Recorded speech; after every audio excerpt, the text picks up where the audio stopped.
Former President Donald Trump has once again shaken global trade discussions with a bold demand directed at the European Union. According to reports, Trump is urging the EU to impose 100% tariffs on both China and India. His argument is that these two countries remain among the largest buyers of Russian oil, and by pressuring their economies through tariffs, the West can increase pressure on Vladimir Putin.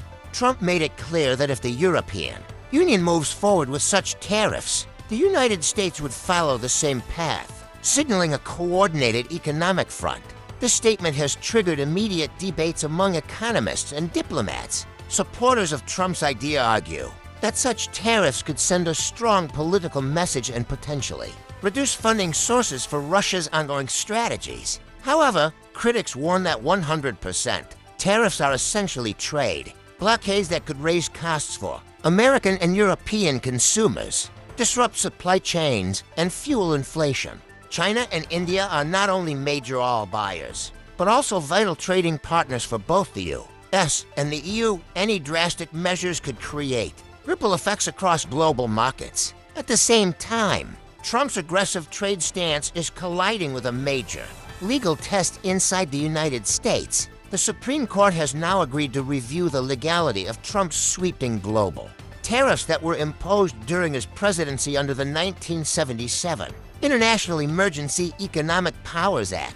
Commonly called IEEPA, those tariffs targeted a wide range of imports, and the court's decision will determine whether the executive branch truly has such broad authority to act unilaterally on global trade matters. This upcoming ruling is expected to carry huge economic stakes. If the court sides with Trump's interpretation, it will reinforce the president's power to use emergency laws to reshape trade policy without congressional approval.